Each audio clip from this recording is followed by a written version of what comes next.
Bismillah ar-Rahman ar-Rahim. Very warm welcome to this Saudi Society for Medical Education webinar. I'm Dr. Shazia Iqbal, Chairperson for Continuing Professional Development Activities at Saudi Society for Medical Education Riyadh office. And I'm really very much excited for this session today. And I can see quite good number of participants with us. Thank you so much for joining. And today's very exciting topic, which is about blended learning in health professional education. And we are very much honored to have our distinguished speaker, Husnan Baloch. Welcome, Dr. Husnan, for this session. And blended learning, why it is important. You know that landscape of medical education is constantly evolving, and it is crucial for us as health professionals to adapt to changing needs of our students and healthcare industry. Blended learning is a powerful tool that seamlessly integrates traditional learning methods with modern technology, enabling us to revolutionize the way we educate and train the healthcare workforce. And this webinar is very important for us to know that how we can use these technology tools, especially we are very much excited about role of artificial intelligence and upcoming emerging technologies to blend our learning modules, how it can create a flexible learning environment, online 100% modules. So today we will learn from experience of Mr. Hussain, and let me introduce about our speaker. Hasnan Ahmed Baloch, Hasnan Zafar Baloch is a module coordinator for e-learning in health professional education in postgraduate certificates. He holds masters in science computers from University Sans Malaya, Malaysia, as a senior manager and e-learning with International Medical University. He is leading e-learning team and he's responsible for developing instructional design. He's graphic designer, multimedia designer, learning management system, portal management, and lot more aspects of online developing modules. He has more than 20-year experience, which is hand-on experience with implementing e-learning and technology-enhanced learning in higher education. In 2013, he was ranked #1 in the world and #3 in Malaysia on the top e-learning movers and shakers. And we are really lucky to catch him today to share his experiences, to guide us that how we can enhance the development of our e-learning blended modules in our own learning management system. So thank you so much for joining, especially this time is really awkward that in Riyadh it's 8 p.m., in UK it's 5 p.m., and by your end it is midnight 12. And we really appreciate your courage to take this time and come up for Saudi Society for Medical Education. And thank you so much for all participants. Questions will be taken by end of this webinar, and this webinar will be recorded, and recording will be shared with you by end of this session. So over to you, Husnan Zafar. Okay, thanks, Dr. Shazia, and thanks, first of all, to Saudi Society for Medical Education. Actually, Saudi Arabia is very close to my heart. I grew up there, my childhood, and now I'm remembering like it's Ramadan. Like whole night we used to wake up, play football, and so let's move on. Topic is very interesting, and it's blended learning, right? So looking at this slide, I have some blend, like text and image, okay? So feel free to use chat on my right screen. I'm always looking at my chat. If you could not hear or could not understand anything, let me know. I will repeat. We will have about 50 minutes, so just bear with me. I will cover as much as possible. Let's move on and share. Code Blue was situation when COVID-19 struck us, okay? I have actually transition, so that's why Code Blue. So blended learning was there to rescue us.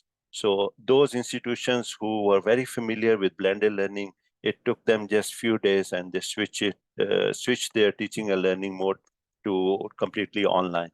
So this is what I would like to highlight, So moving on today's webinar, I will try to introduce the terms we use, blended learning. Now in Malaysia, they are coming up with substitute blended learning, SBL, and touch a bit on MOOCs, micro-credentials, and ODL, and what is their difference between. At the later part of my talk, I will be sharing some of the applications. By using these applications, you could develop some kind of content, for asynchronous and synchronous, activities. And at the end, we will have 10 minutes dedicated for question and answer, but meantime, just type in the chat, okay? Moving on, let's do a bit engagement, and I would like to know, what do you think when it comes blended learning in your mind? Just scan this QR code or type in slido.com, and that's the code 3677627, and type in few words. Hopefully it's accessible. Oh yes, Zoom. Wow. Okay, yes. Zoom was a savior, I would say. Yes, which include both online. Yeah, I could see in the chat also. Dr. Shamshad, she said which includes both online and offline. Yes, you're right. Online and face-to-face learning. Yes. How about others?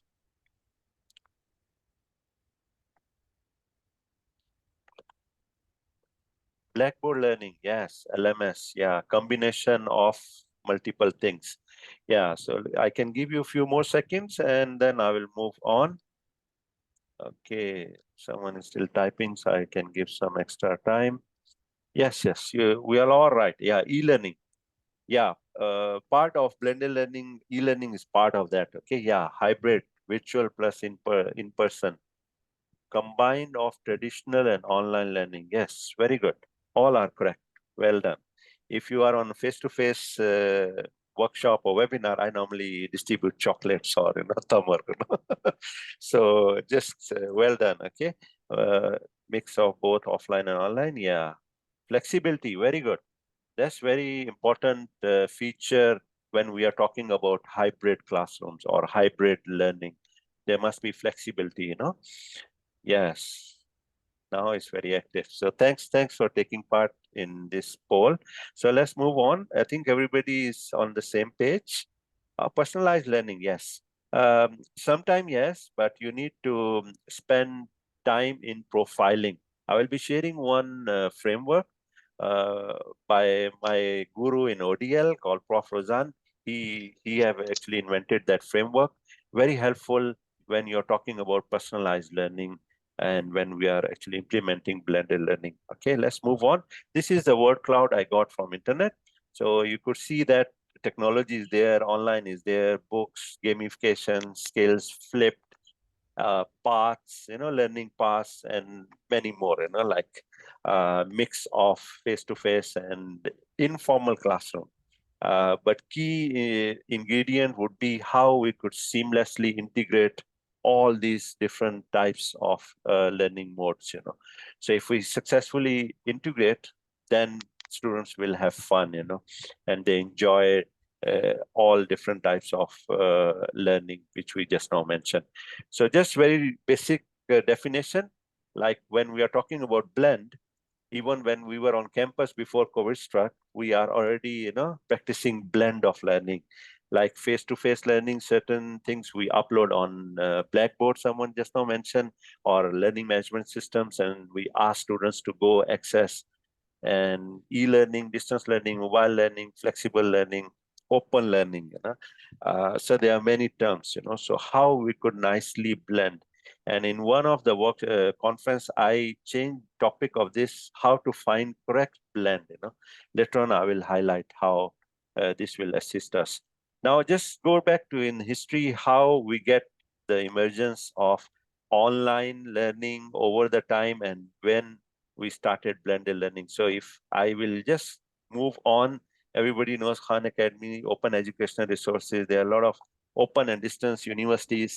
Back home in Pakistan, we have university like Allama Iqbal Open University. They used to send by post, So this is how things, and a lot of other open universities, they were using these mode, of delivering media and, like by post. Even some of the universities, they were having television channels and they transmit their education material using that. So in 2014 onwards, we started this. On top, you could see like flipped classroom and blended learning. And now we are moving in even blended courses and degrees, and even introduced MOOCs, massive open online courses.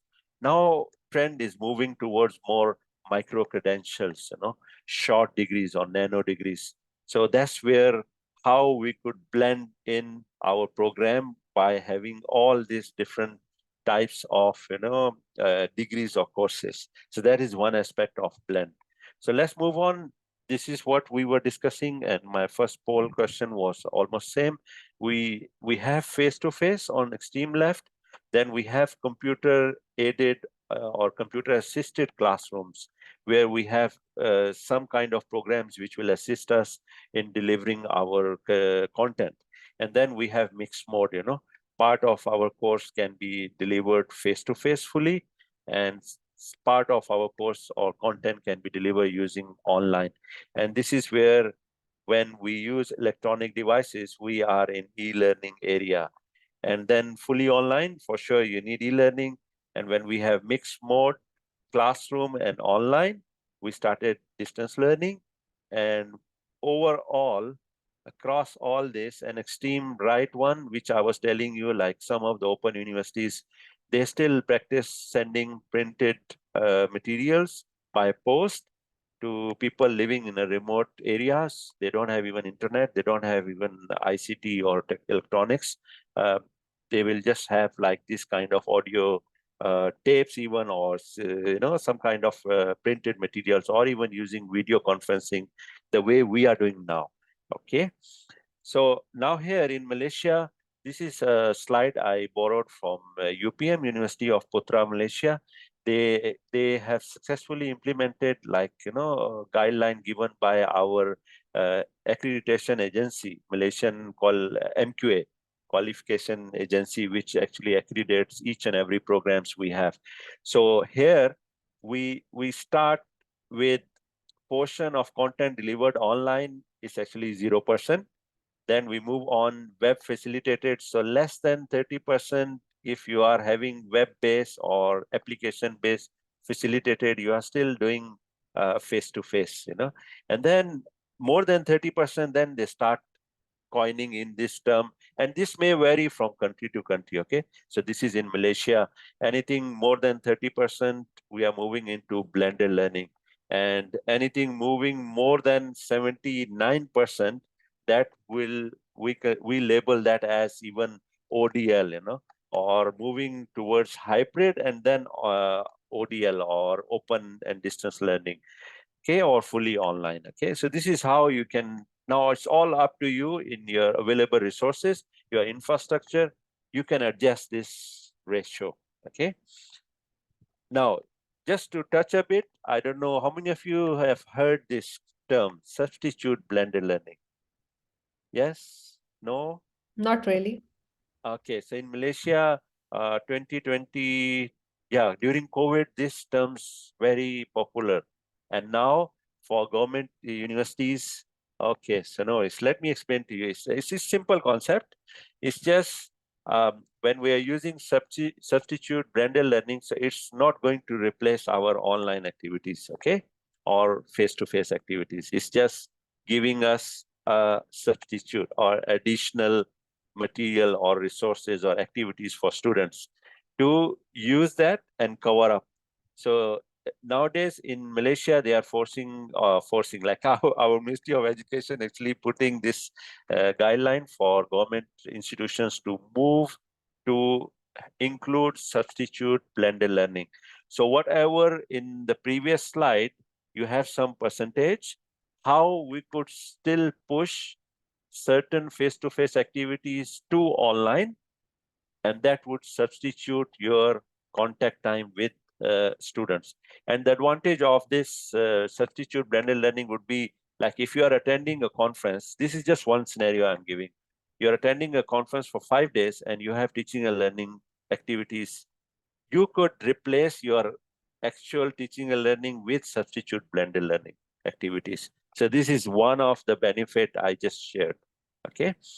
Now, the difference between blended learning and hybrid, blended learning is actually a replacement of physical or online learning. And in hybrid, where we have flexibility, I think someone just mentioned in the poll also, flexibility of students if they want to attend face-to-face on campus, or they would like to attend from home. Like we have now during COVID, we were fully working from home. So now we have one day in a week we can pick, we can work from home. So tomorrow I will be working from home, okay?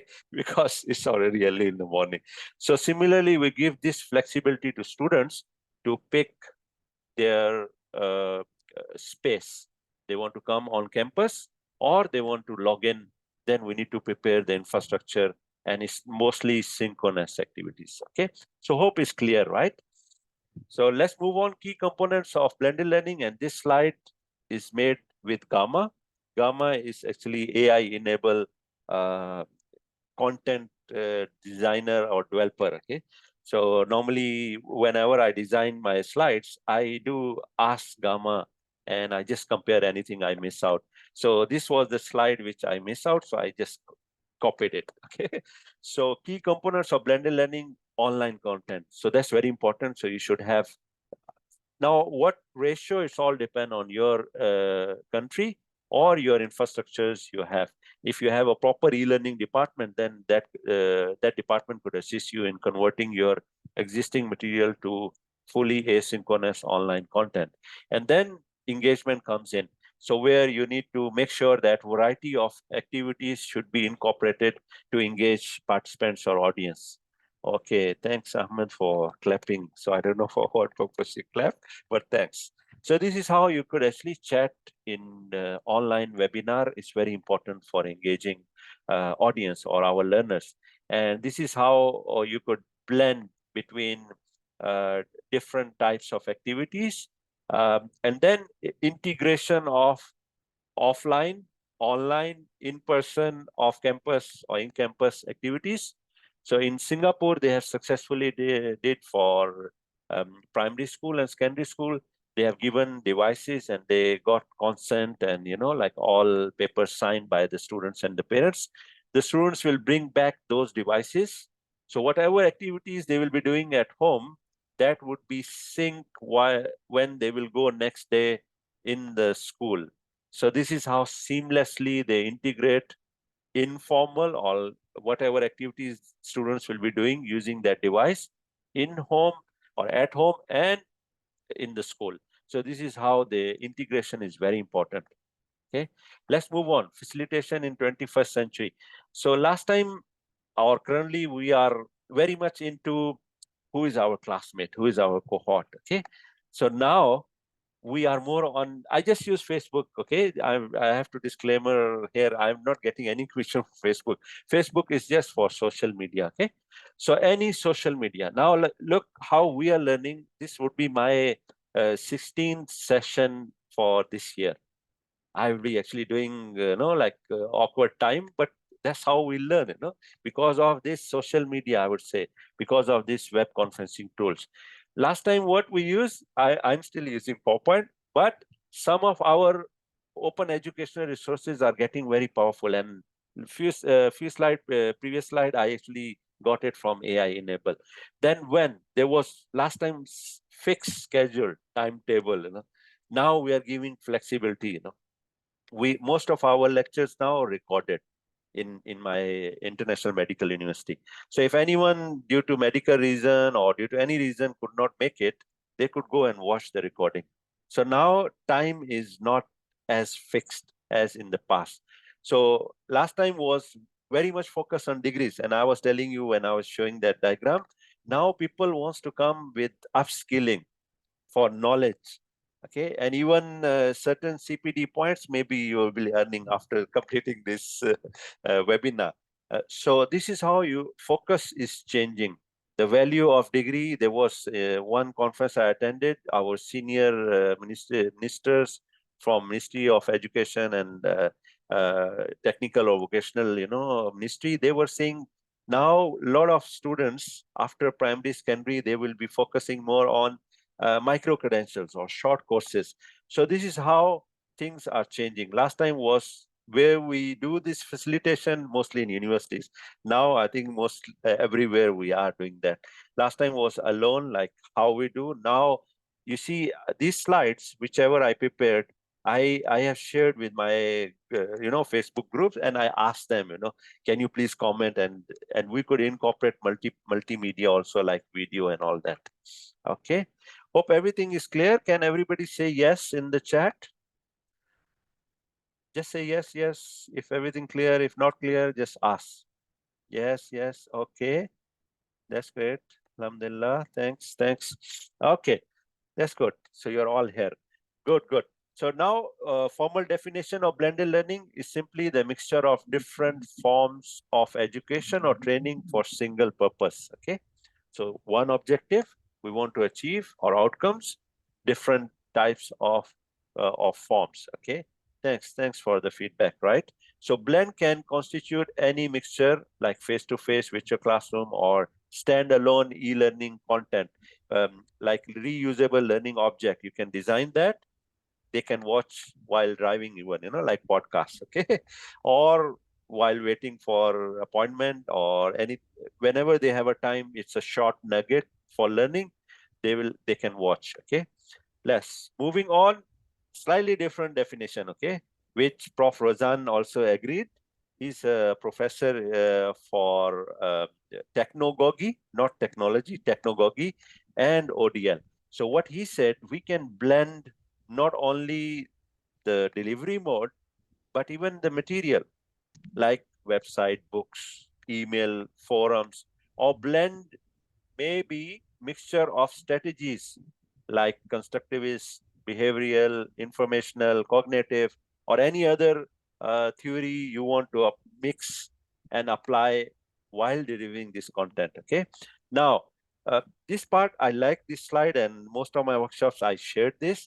Most of the time we think of high tech and low tech, and we forget our poor learners. They don't have even any, they can't afford, So this is where we need to come up with addressing all spectrum. And this was discussed by UNESCO Director General. So whenever now we plan, we should include maybe one very few students who have no tech, or they may have technology which is not supporting high bandwidth or high technologies, so we need to address that no tech also. Now, how many of you could recall this picture? I could see a lot of Dr. Shazia smiling. Yeah, okay. Yes. So, yeah. So this is actually a very good example of blended material, where we have text book with the author will record, and you could hear the recording of authors, or audio. And lately they replaced with CD, and now there is a QR code. You scan that QR code, you will have all material available on a website in a digital form. So this is how we will have hard copy, and we will have online material. Now, how many of you can recall this image and guess, just put the year, which year these images are? 1980s, 70s, 90s, 2000. Okay, good. Yeah, somewhere there. Yeah, so if you look at this bottom monitor, very old monitors, right? And these images, they indigenously developed web conferencing tools. And they are actually incorporating these cameras with IP, maybe with switches or routers. And then they are using projectors to project screen. 1900. Okay, yeah.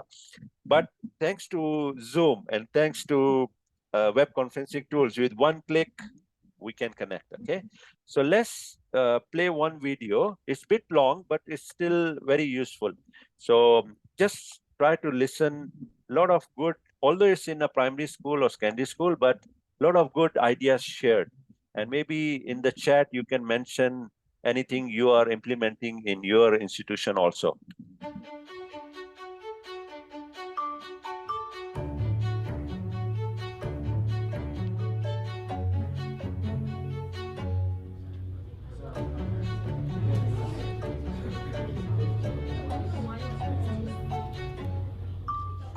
I can say that the things I've been doing the last can 2 hear years the have really sound? made a difference because my kids have scored the highest in the state on the standardized tests. So what we're doing here is working and it's helping them be successful.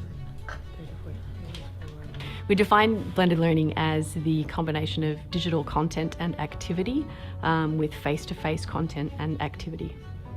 It sounds easy to blend, but it looks very different in every classroom. So if a teacher is using something that works really well in a face-to-face situation, they should continue to do that because it works well. If they can find something else that works better, is more efficient or more effective that's digital, then that would be implemented. What I have online could be completely different than what the biology teacher has online or what the physical education teacher has online. It just depends what you need those kids to have in order to understand what they need to learn. Okay, go ahead and get the laptops. And actually, anybody that's in a small group, come over here. I need you to get an iPad. Why I wanted to go to a more blended environment was so that I could figure out a way to differentiate instruction within the biology classroom. And I wanted a way to be able to work with students in small groups while other students are still engaged in content learning. There's 3 activities. One's a sorting sentence activity, one is an online interactivity, and one is small group that's going to be working with me. Okay, slide to the apps and open up EduCreations. Because we're going to fill in this chart, because this is going to get us practicing base pairing between DNA, RNA, and reading our codon chart. Okay, so what goes with G? C. C. So I'm going to put G and C together like this, right? I've probably learned more today just by doing this than I have the whole week that we've been doing this. We looked at the research about blended learning, we defined it, and then we had to figure out what would it look like in my class. And so that's when I went, well, I actually want to use it more as a tool for the kids for like supplemental materials. Top or the bottom of the cylinder. There's always practice problems, or you can go listen to somebody talk about the topic. But the kids started to say that we don't want to listen to somebody else, we want to listen to you. And we need your help. And we want to hear your voice. So I started to go, okay, well, how can I do that? And so our technology person said, have you seen this app on the iPad? And me not knowing anything about technology went, I have no idea what you're talking about. Teach me. So we went through a process of me learning how to use the Show Me app. And then I started making podcasts, and it gives me a chance to be in their homes, wherever they are, 24/7. It's virtual Weller is what we call it. And that will correspond to 6 to 9 like it has in the rest of the problems. The podcast helps so much. It's as if she's actually there and she just goes through it again and you can finally understand it. I see them, they'll plug in, I look over and they have it on their phones, they have it on their tablets, they have it on computers. They do podcasts for me during class time. I will have specific problems I want to see, just like, do they understand the basics of what we talked about today? 40 times 60 plus. Part of teaching, it's not all online. A lot of the face-to-face stuff is still the most important thing to me. The online tools are there to help make understanding even better, even more rich of an experience for the kids. We really wanted the focus to be on the teaching and learning part and on the digital tool as a secondary thing.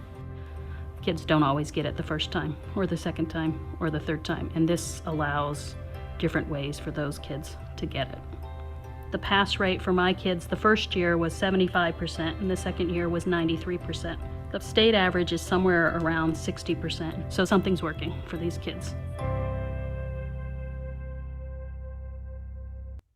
Okay, so how many of you could identify similar things in this video and your institution also have? Could you just name in the chat? Let's see. Did you notice that there were multiple whiteboards? Okay. Normally where I studied, it was in Hoover. where I studied, only one blackboard initially, and then they changed it to whiteboard in front only. And sitting arrangement, look at how flexible they were, okay? And looking at the way they arrange, they were very, very personalized learning. Yes, we are using in our small group. Oh, that's good, yes. That's nice to hear that, yeah. So small group, and then what that group need is not always online. It's not always technology, because in certain part of this video, they were saying if you're face-to-face or whatever you're doing, it works.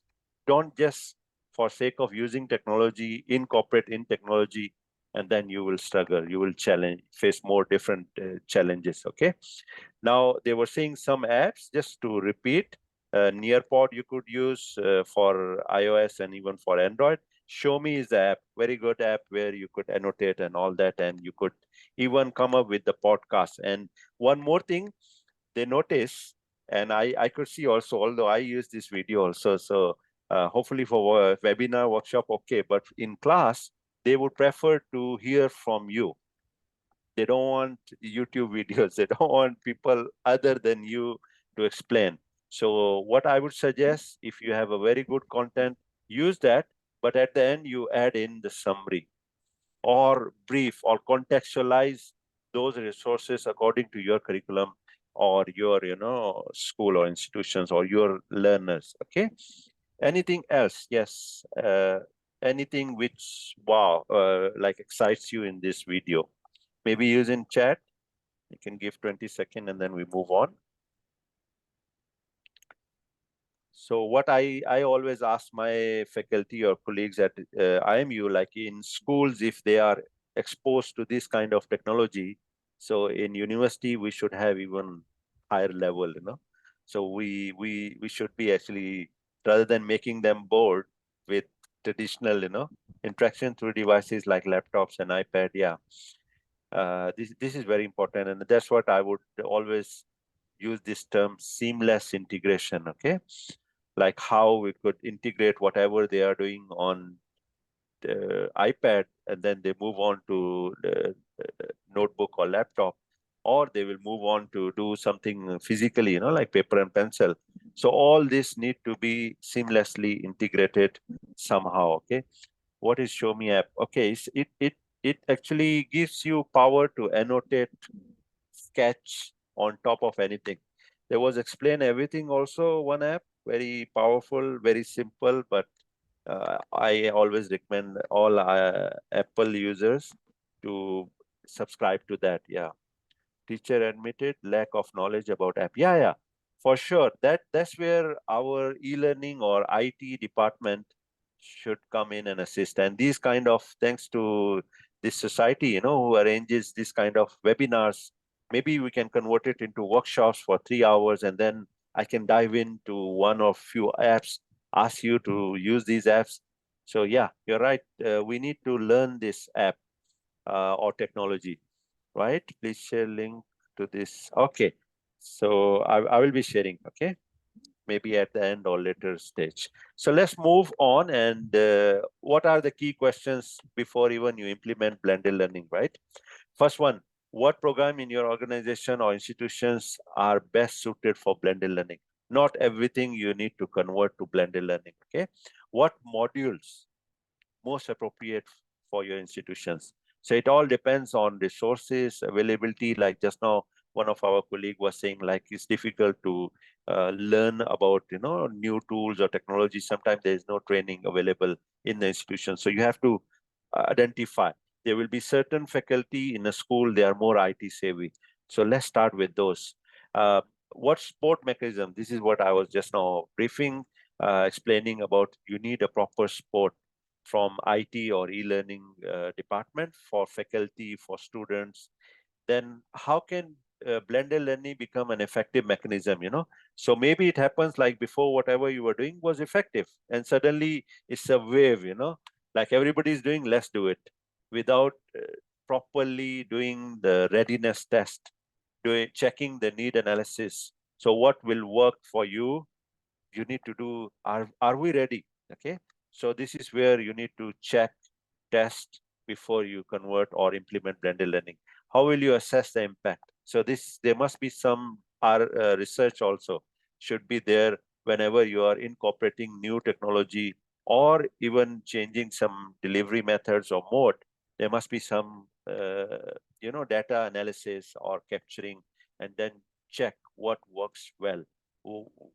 In this blended learning, what is actually more impactful than increase that content or that mode or that activity? Okay, so these questions you need to ask yourself before doing that. Okay, now let's move on to very quickly what kind of challenges you are facing.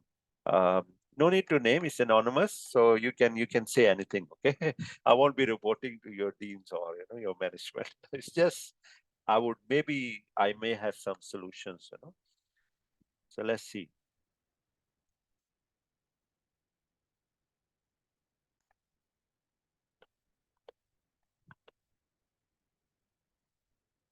Training about use of tech. Okay, yeah.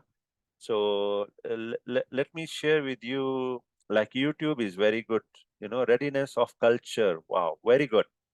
This is where I always, like I'm a consultant for several institutions. So I always ask, money will not, guarantee success, or top-notch technology will not guarantee a success, your mindset. So even you have very secure, security apparatus and hardware and algorithm, and you are putting the key next to your lock. So no point, motivation. Yes. This is a challenge, like how we could do scalability and sustainability, So this is where senior management or decision makers should address this. Fear of IT apps. Get rid of this fear, use the free version first. And yes, technology can fail anytime. We should not fail, okay? And I actually removed that slide. I said technology will never replace us, but someone who uses or knows this technology will replace us faster. So we need to overcome this. Can you believe that I got stage fear? Can you believe this? I've been talking for like 30 minutes nonstop, right? So the largest crowd was 300 plus participants, and I was delivering. So it's practice. It's yeah. You may have fear during COVID time. Some of our senior professors, with all due respects, they resigned. They said this is not our forte because you are moving online. But some of these professors, they continued. And then we assign e-learning staff to like 4 or 5 professors, 1 e-learning staff dedicated. Anytime they can WhatsApp, they can, whenever. So we need to scaffold whenever you got this. Yes, cost. Initially, you have to spend cost, but in long run, it could save a lot of costs. Okay. So good. Thanks for sharing all these challenges. And back to your own ground, like you have to discuss with the decision makers, because sometimes it's not always ideal situation. Internet, yeah, of course. Even in Malaysia, we face these challenges. Certain provinces, the bandwidth is not that high, or so a lot of applications may not work. Student attendance, I think we need to motivate. We need to, like, I still remember the interesting lecturers. I will never miss their lectures. So I think it's us, we have to make our topics or modules interesting, so they should actually come in. Okay. I was in Jeddah, King Abdulaziz University, and just to tell you one practical experience, I was facing this attendance problem. So what I did, I got permission from Dean, and I said, give me 5% of weightage for anything I can plan. So and thanks to Dean, he allowed me. And what I did, I gamified. I was using Moodle. I create random. Whenever I could see, like, students are down, they don't want to, study, or there were less students. So I will actually ask them, okay, let's do a quiz. And they need to come up with 15 quizzes, and I will pick best 5 quiz and give 5% weightage. So by randomizing it, they have interest. I was surprised, like they were more serious for these mock quizzes than actual exam, you know. So there are many ways. So you have to actually practice and don't give up. Maybe something works for one cohort, you need to change. Other cohort to completely different. So you need to find what excites them, you know. So I was teaching computer related subjects, so they were very much keen into hacking, you know. So I will teach them something, you know, and then move on to curriculum. Okay, so key elements for blended learning landscape. First is readiness. So you need to check, are we faculty ready? Are students ready? Are our institutions ready or not? So for digital transformation also, we do this readiness test. We need a proper platform when we are talking about blended learning, because I am telling you many times about seamless integration. So you need a platform, you need a learning management system. Content is very important, okay, to engage, because when you're doing asynchronous activities, content is very important. So spend some time in designing appropriate content. Learner and faculty, so that's where trainings come in, and I think you have also highlighted that we need support and, you know, guidance, and management should be on board. So they should know what kind of challenges we are facing when we are going to implement blended learning. So all these five elements should be actually addressed before implementing. Now here, finding the correct blend. So you can start from one extreme. Left side, you have offline content. You can have online, okay? You can have asynchronous or synchronous. So now all depend on your module. If it's more skill-based, then I would say better make it offline more and synchronous more. And if you are to choose between text and multimedia, I would suggest multimedia. So all depends on what outcome you want to achieve. And then I give example like radio. No? So nowadays we have all digital radio. I remember when I was in Jubail, we have I used to listen to news, and my father bought Russian radio. Got 3, 4, 5 tuning knobs. You know, first one will reach to some level, the other one will adjust, fine tune. Same way we have to design our learning experiences also. Fine tune it, you know. It may works for one cohort, may not work, so adjust it again. So these are the, you know, extremes. You can add in more, you know. So here last point is like guided. LMS will guide you, learner what to do. Everything is structured. They have to finish within that week, or make it self-paced, very, very personalized, okay? So using LMS, learning management system, I think most of learning management system have these kind of features which enables very, very personalized courses, even having their own learning paths, you know. Okay, so I like this infographic, I would say, is from University of Pahang, University Malaysia Pahang, one of the state in Malaysia. So they go dive in, but one thing again missing is no, you know, low is there, but no internet. How you're going to address that, okay? So here they have even list down the applications. So if you have a low bandwidth, what you can do. And if you notice here, with high bandwidth only, you can do this kind of live web conferencing or even running simulations, you know. So be careful in that, you know, like every institutions, we should come up with this chart or this infographic, very helpful for faculty, and they can know what to use, what kind of actions can be done when we have low bandwidth or high bandwidth, okay? Now, this is a framework which I love it. It's actually evolved, created by Prof. Rozan Idrus. So whenever you type this technogogy, it will auto-convert to technology. It's actually merger of your technology and pedagogy with your content. And we are focused very much learner focused. And this is actually a 3D. I don't have time, otherwise I demonstrate. You know, it's like a 3D, and every learner in that 3D box have a different value for all these parameters. So if we could profile our learners or cohorts, then you know whether you need to go more technology savvy content, or you need to go focus more on pedagogy, or what type of content or what type of learning styles. Maybe some school of thought they disagree with learning styles. I would say like every learner have multiple learning styles. Sometimes certain things you learn better in a certain style. So if we could have that profile of learners, then we can plan how to nicely blend, okay, between all these parameters.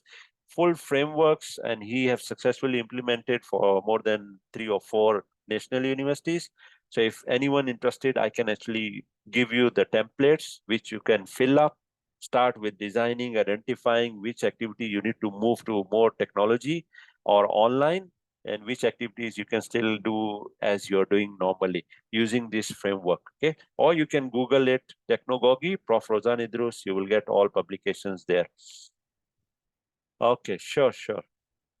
Now, I think very famous ID instructional design principles or models we use is actually Gagné's 9 events of instruction. So you can use this, or you can blend these 2-3 ID models, So no need to use each and every 9 steps or stages. You can actually move on, use the first 4 from Gagné's, and you can merge from other models to suit your requirement or needs, okay? Now, this is another format of Gagné's 9 events. You start with introduction, gain attention, state learning outcomes, recall prior knowledge. Then comes content, assessment, and at the end, summary, how we can apply whatever we learn. So if you can do this, apply this, and design content, that will be very helpful, for asynchronous or even synchronous, right? In this slide, I am okay, so you can hear this. In this slide, I am sharing Bloom's digital taxonomy, where I have mapped at different levels of Bloom's taxonomy, different digital tools. Okay. Can you hear my voice And, there? That's the if recording you want voice. to know more detail, you could actually scan this QR code and you could access my blog post on Bloom's digital taxonomy and how we could apply these tools at different levels. This is the latest version. I actually started this in 2014, So now we are keep on adding. If you notice here, Vyond is a very latest animated tools, and they have incorporated AI. Again, there is a free version, but you need to pay for, subscribe version, and you could just put a prompt and it could create animated scenarios, like in medical education, for example, people with anxiety or stress or depression, you can't actually bring in camera and record them. So we use animated scenarios for our learners. This is another model we call Uber University. Uber concept, where Uber don't have any car, like they are just using public car, people's car. And this is where we start with buffet style. We have learning designer, we have learners at the side. Once we use Gagné's 9 events of instruction, all the content need to be validated by senior or subject matter experts or senior faculty. Once they approve, then we can tag these and let learner pick up buffet style, or they can mix up from different, types of content from different institutions, and then it will merge with 1 degree. Now, these are the learning blocks. So okay, let's very explore quickly, learning blocks and introduction. We could reuse these blocks or copy paste the structure of these blocks in our micro-credential courses. So first block could be introducing I will skip your because topic of of time. micro-credential You and start share some with of the most common and most important challenge. types of challenges Then example or and problems, practice. Okay. and then share some examples and some further examples and let learner practice these concepts. And then there must be assessment So our second and block practice. could be sharing, and at the end must be reporting and record keeping. Okay. challenges.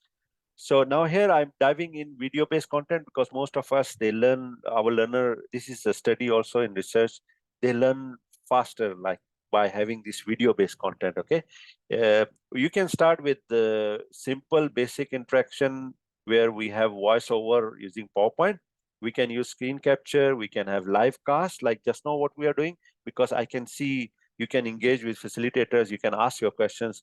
Then you can have interactive video using H5P, I think still free and tool. You can go for h5p.org and you can explore a lot of templates there, and then incorporate 3D elements. And if you really want to have interactive and immersive learning experiences, you can use mixed reality, virtual reality, or augmented reality.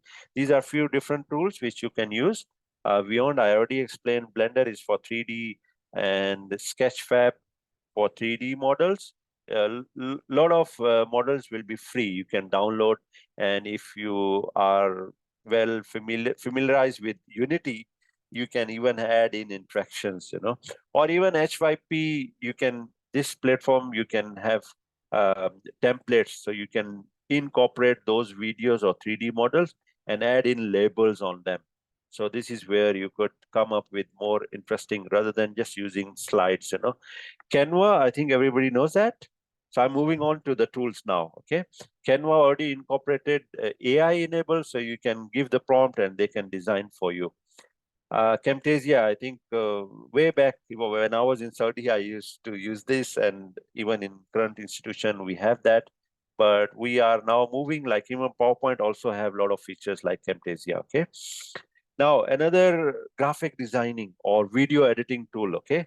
I would say DaVinci Resolve. It's a free tool. You can scan this QR code. You can download. This is a bit advanced. If you want a simpler version, Shortcut. For my 16-year-old daughter, I gave her, and I say, you have 1 week, and now she's actually producing videos on YouTube. Yes, both of these tools are free. DaVinci Resolve and Shortcut.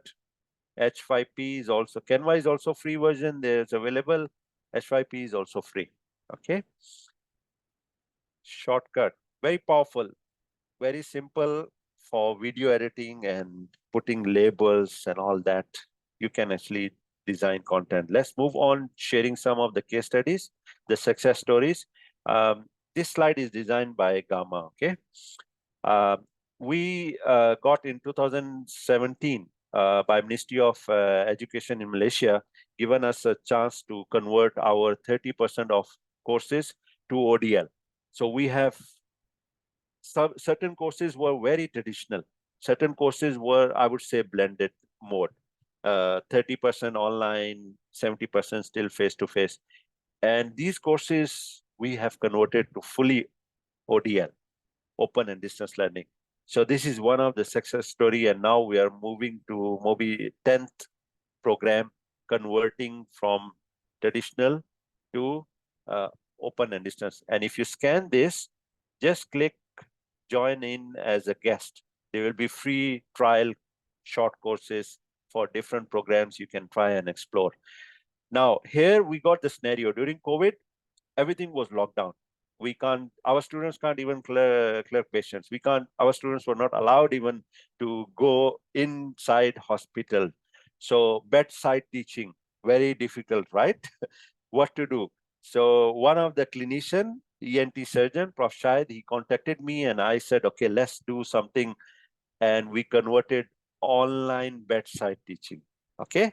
By using, if you just spend some time and try to read how many models we use GIPS, reflective practice, we use, I think this is inquiry-based learning best implemented. We use Gagne's 9 events of instruction, 9 events of instructions. We use hypothetical, detective, and think aloud approach for differential diagnosis. And we have successfully converted. Luckily, this Professor Shahid, he was surgeon, now he's not practicing, but he was having a lot of videos of his surgery. And we use those videos and convert scenarios into an interactive bedside teaching. And after we implemented this, now COVID is over, students still wants to do. And if you want to access, we have published a paper. You can scan this or just type in bedside teaching. Hasnan Zafar, you could see. I'm actually co-author also with Prof. Shahid. So you can search this, all details we have shared, and we have now come up with more than 6 different bedside teaching scenarios using this model, okay? Now, the question is now we are back, no more COVID, but what kind of strategies we need to implement now? So this is a bit challenging, like whether we will go back where we were, or whatever we learn, like best practices during COVID, we could actually, implement them. Okay, yeah. So this is where a challenge, even in IMU, senior management asked us to go back, but then we negotiate, like, no, there are certain things which we can still do online, okay? And even students like prefer to be in hybrid or high flex mode, okay? Let's move on. What's our role? I don't prefer to call us as teacher, more facilitator, right? We should do dynamic grouping, like an intervener. Whenever there is a need, we should be there. And we should be specialist of certain thing. And we need to change our content. We need to upskill, and we need to change our mindset. So technology won't replace us. Oh, the slide is here. You see, I was telling you that I thought I removed this. So, but teachers or facilitators who use technology will probably replace us very fast, okay? Now, in summary, what we covered, I started with introduction, then just coin in different terms, then shared some applications. And now I'm ready for any question. Oh yeah, this is a chapter we published, I think, in 2015. This is a book, and it highlights Malaysian higher education institutions case studies on blended learning. Okay, so you can scan this QR code, and it's free downloadable. You can access that. Hopefully, it's accessible there, right? And if you want to access my chapter, is chapter number 15, where we flip large classrooms, like 300 plus classrooms, we flip it. We use, at that time, poll everywhere, and things like that. And we build iLecture, we call interactive lectures. So before face-to-face sessions, the students must go and watch all that material, self-instructed material, same. And then during face-to-face, we apply all those, like by asking them questions and discussion and all that. Right? This is my YouTube channel, and this is all my blog and all that. Normally, I'm not that active nowadays, being in management, but soon, I think at the year end, I always write one post that would be summarizing all what I have achieved during the year. And these slides will be available on my SlideShare. This is my Twitter handler. I think let's back to Dr. Shazia. Yeah. I'm ready for question answer. Thank you so much for this wonderful presentation. I would say that very much insightful and very much exciting, especially when you introduced us about how to blend and different kind of tools you introduced. It's really very much useful. So I would like the participants that if they have any question, the best is that you can raise your hand or just open up your mic and can ask questions. Any comments, please feel free to write in chat box. Any questions? All right, my question is that if you just allow me to get some participant who want question, different institutions, they are preferring a different kind of learning management systems for sharing contents with students, like Moodle is commonly used, as well as the institutions which are encouraging the use of Microsoft, so Teams are being used.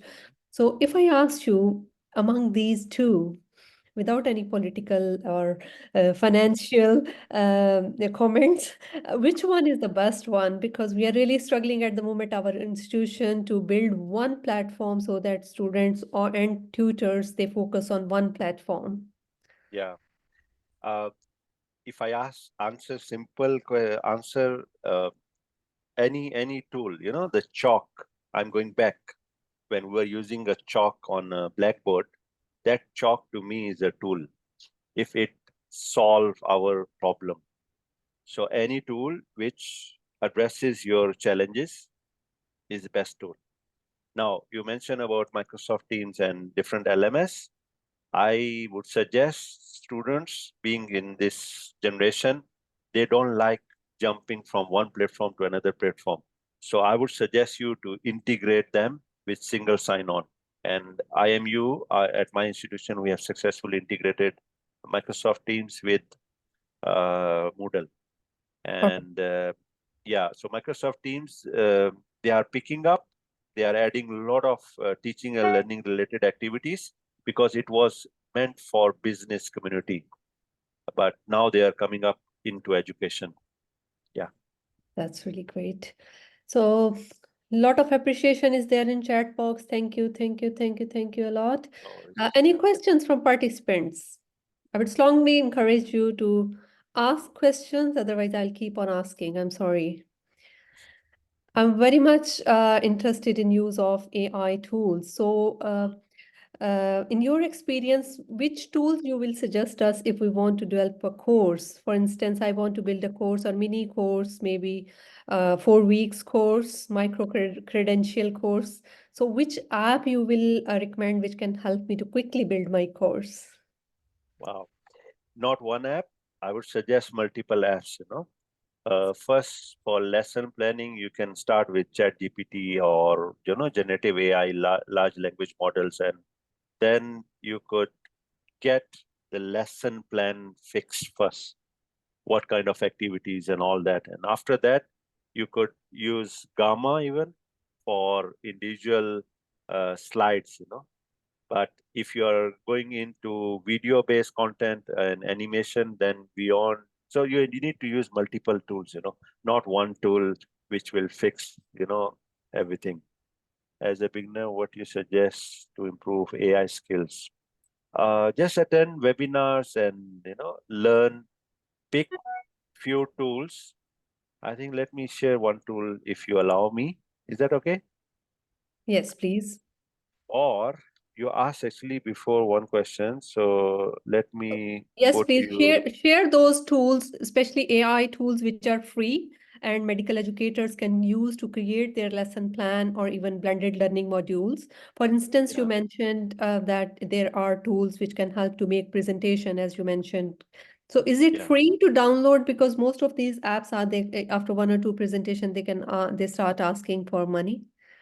Yeah, So sure. trick us something which is free. Sure.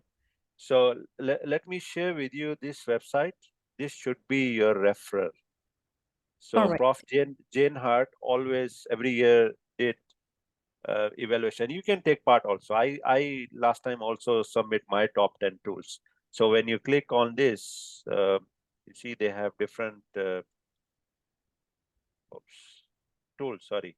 So you can search. It will show the list of tools you have, and you make sure the top 10 tools you are familiar with. Okay, this is about general tools. Now you're talking about AI, right? Yep. So just give me a minute to fetch that slide and I can.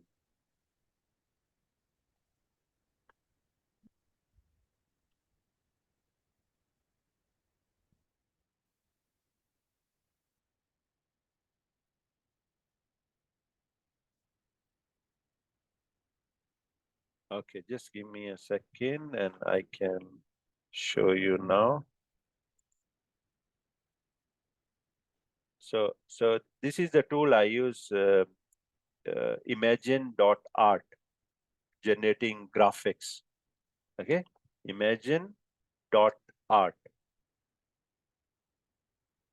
And then I should jump in. Yes. So hopefully you can see the slides, right? Yes, no? Yes. Okay. So just scan this QR code and what I will get benefit, I will get like 300 points for every registered participant using this link. And this is a Gamma, and I use few slides created by Gamma. So what you could do, you can even upload a paper and this Gamma can generate slides from that paper. Okay. All right. So Then this app we can download on mobiles as well, or no, it's a web based. It's a all web right, based. web-based. All right. It's a web based, yeah. And another thing is that these days AI is really helping us to generate videos according to the content which you are providing. So they are also mostly like I started using InVideo and it says after 4 or 5 videos, now please keep quiet for 1 week that you have used audio already. Yeah. So Okay. what do you think that is there anything free for people who are really crazy to make videos? Yes. See, for Gamma, they are incorporating video base also, and for latest Google Bar, you can do video based content also. But you need to apply first. They will put you in waiting list and then they will allow you. So another tool I would share, Roshi.ai, very powerful tool. You just need to upload a video or a PDF and it will convert it into a lesson plan with knowledge checks, and amazing. This is one of my video behind. You could actually scan this QR code. You will go to Roshi.ai. So I use my 5 minutes video and it everything, whatever I said in that 5 minutes, it picks up, and it can generate the glossary also, like all the keywords, and amazing. Okay. Alright. That's really amazing. Thank you so much. Yes, this is So, what I was telling you about Imagine.art, which generates graphics. Yes. all right. There is one question by Dr. Ali Shalan. How Yeah. do you adapt blended learning strategies to cater to different learning styles within same educational environment? Different learning style. Okay. You need to go step by step. Okay. First of all, you need to know what are your learners need, how IT savvy they are, and then give them flexibility. Either your facilitators in the video, they have showed certain students, they know the basics. They no need to go to slides or basic content. They should straight away go to application of knowledge. So then it keeps them excited. But what we are doing in majority of institutions, we treat everybody equally. So that's where pre-test and post-test will guide us. We have in our LMS also, like if you pass certain number of quizzes or knowledge checks, you are allowed to jump from one topic to higher, different topics. So we give that flexibility. But for others who fail those knowledge checks, we make that component compulsory. They must clear first. So we need to adjust ourselves and go slowly. You can't do it overnight. You have to actually gradually move things to asynchronous, online, check the impact, and if it works, then gradually add on. Hope I answer your question. Yeah, thank you so much. So far, I think we have taken up all questions, and this is towards the end of this webinar. Any participants, if they have any comments or question, please feel free. This is the last chance to ask any question. Otherwise, it was wonderful presentation, and we are really very much delighted to have you at Saudi Society for Medical Education. And hopefully in future with your experiences, we would like to learn more about different kind of tools being used in blended learning. And I would like to say thank you so much, and thank you to all participants, and have a great rest of night. Thank you so much. Thanks for giving this opportunity. And Sure. I also enjoyed a lot. Yeah. Thank you. Bye-bye. Allah Bye. Hafiz. Allah Hafiz.